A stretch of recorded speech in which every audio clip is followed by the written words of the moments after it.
Well, guys, this is the CMB Made Knives Knight that came in from Jared. So we're going to take a look at it. Hang on just a second.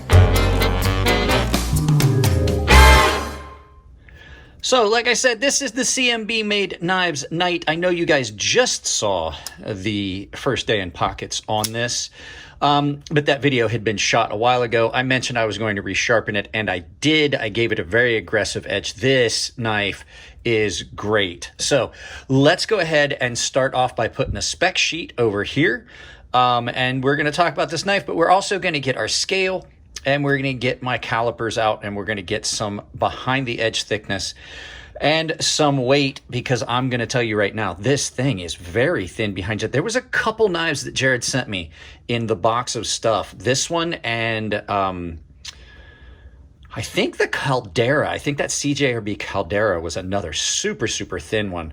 I know that I am going to do first day in pockets on that. I'm just saying from memory. So let's go ahead and get the scale out and take a look at the weight. I already got the scale out here. My buddy Nick Shabazz has certified this as a gem.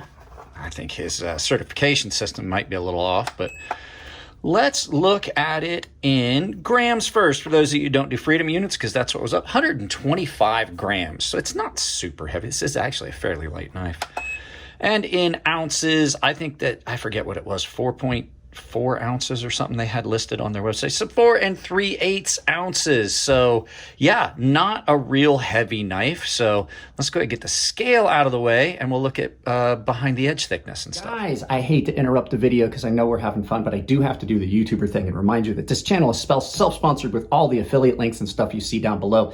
Anything from knives, tools, EDC gear, and Blade HQ, anything, all the Amazon links, they all support the channel. It doesn't cost you anything at checkout. So I'll talk about that at the end of the video. Now let's go back to the knives. I enjoy filming out here today because it is supposed to be ridiculously hot. No, not hot, but humid for the rest of the week. It's coming up on monsoon season out here in San Diego. So behind the blade stock thickness, I'm going to say it's probably 0.15-ish.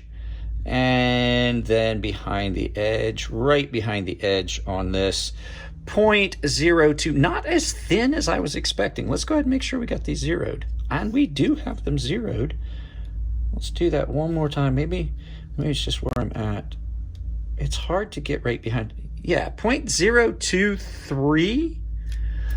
Not as thin as I was expecting, because it feels way thinner than that. But let's go ahead and get this calipers out of the way. We'll get a couple knives. We'll do some size comparison. This isn't a real big knife. It is really comfortable in hand. So let's go ahead and we'll get a couple knives out here for comparison. But first I want to mention, I'd never heard of CMB Made Knives. But when I looked it up just while I was puttering around here before I started this video, apparently they've been around since 2010.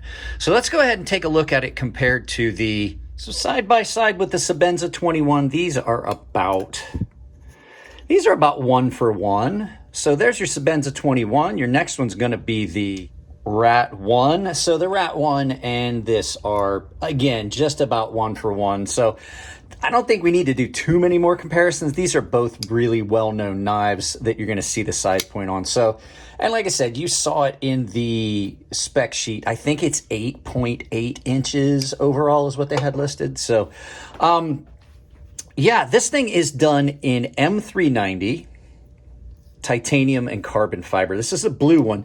Now, the only place I found this available was on eBay. Honestly, was on eBay. And these are going for $229. I think that was the original price when I looked it up on CMB Made Knives. So CMB Made Knives, like I said, they've been around since 2010, and it's the first I've heard of them, but this is a really well-made knife.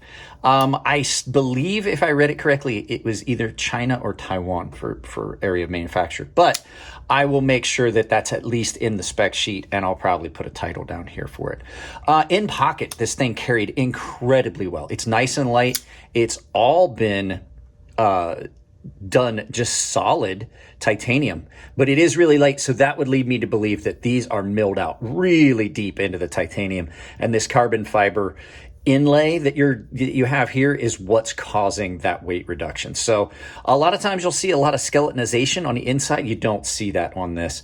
This looks to me to just be a plastic backspacer. It could be steel. Hang on a second, let me check. So tap check with a piece of metal on it. That is definitely some sort of metal. It could possibly be aluminum, titanium. I'm not 100% sure. That wasn't in the specs that I looked at.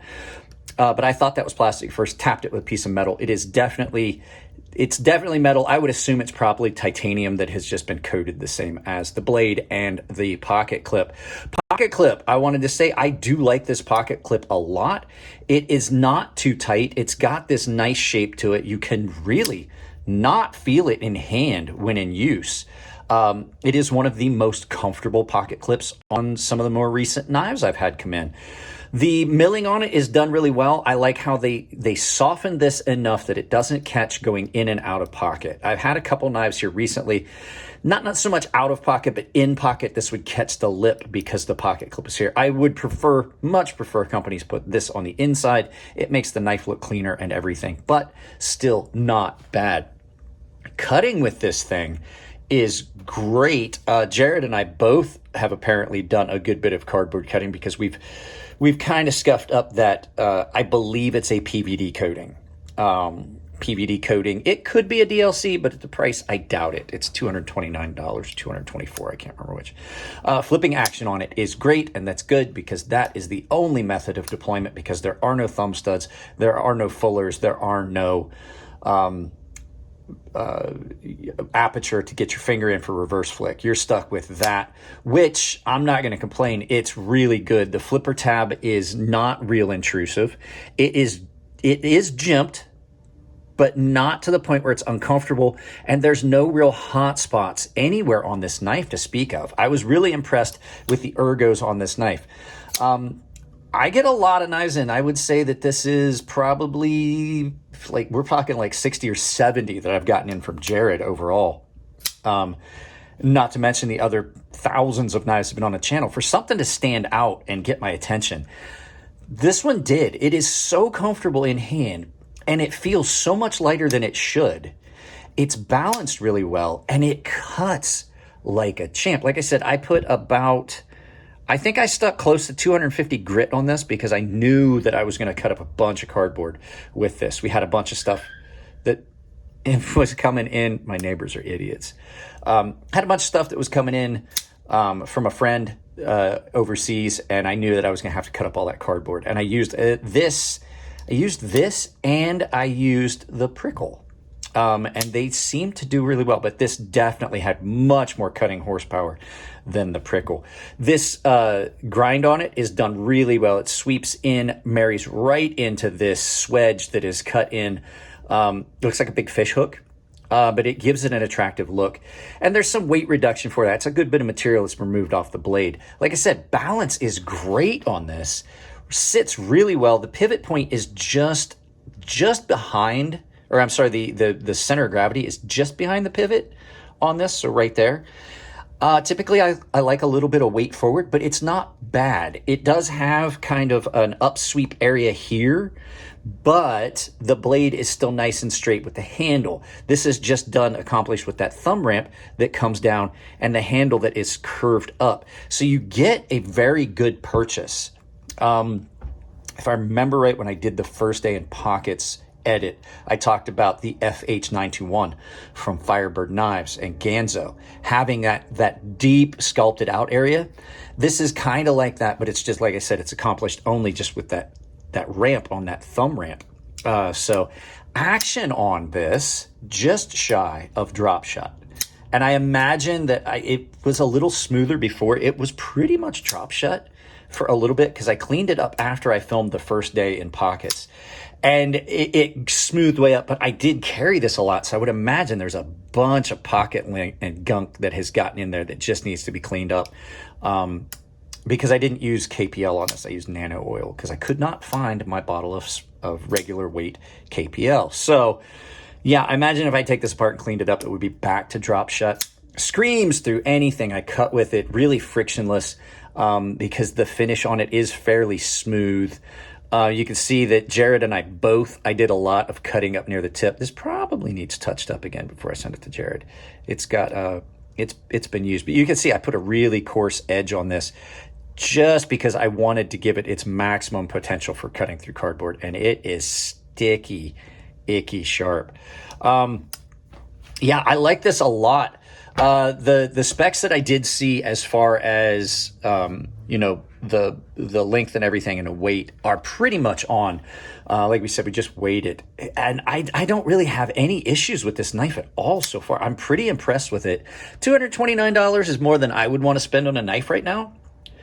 But if you were in the market for a really nice, really clean looking knife, because all these cutout areas, I can't remember if I mentioned it in the first day in pockets. I may have. These all look really sharp and linear, but they're not. These are all softened.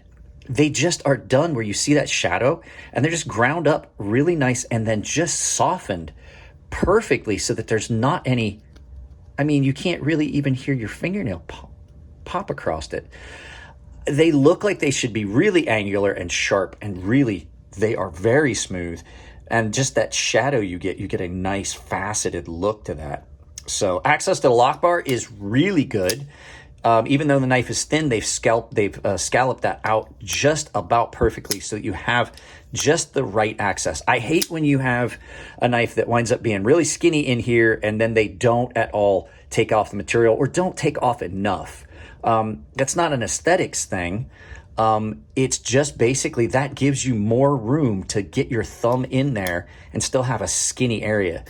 I would have liked to have seen one of these. I'd like to see this done as a liner lock, because as we've established, I am a little bit more preferential towards liner locks right now because they are really good and they give you everything you would want out of a frame lock, but with none of the downside, like you don't feel that, you know, where the lock bar kicks in. There's no change in the ergos, but nice and smooth here, not really sharp. You can see that's been chamfered over really, really well. To where you're not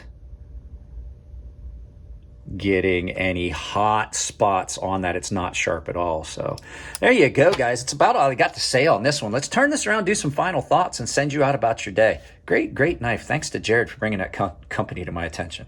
So there you go, guys. The CMB Made Knives Knight. I do like this a lot. And at this point, with well over 1,000 knives that we've seen on the channel, it takes a lot for something to kind of stand out. And this one did kind of stand out because it's got a lot going for it. So there you go, guys. If you like the videos, give them a thumbs up. If you don't like them, give them a thumbs down, but please try to tell me why. I can't change the content if you don't tell me what you don't like. If you want to support the channel, it's as simple as like, share, subscribe, drop a comment, hit the bell icon. If you do hit the bell icon, make sure you've got notifications turned on your device, or you will not get all the notifications of all the stuff that goes up, or any for that matter. If you want to support the channel financially, like I said at the intermission, I have a bunch of affiliate links down below where you can purchase anything from knives to tools to stones, a lot of stuff down there. And most of the knives that you'll see on the channel, if I haven't put a specific link, there is a Blade HQ affiliate link down there that will help you out with finding them. Other ways you can do it, I have a merchandise store on Ember Shirt Co. where I've set up a coupon code that will save you 10% anywhere on Ember Shirt Co. at checkout. And that coupon code is CrazySharp, all one word, capital C, capital S, CrazySharp. And if you send me pictures of you wearing my merchandise, I'll put them in videos. And the final way is I have a membership, and down below in the description. And if you join the membership, I've done it as a tier base. There's 3 different tiers, lots of different benefits. But remember, everyone saves $5 off my sharpening service. Everybody gets access to my gilded server. Premium tier members have an sharpening tutorial series that they have access to. And premium and baseline tier members are automatically entered in a monthly giveaway that I do on the gilded server. Guys, that's it on this one. I love you all. Keep it clean in the comment section. If it's your birthday, happy birthday. And I will see you next time.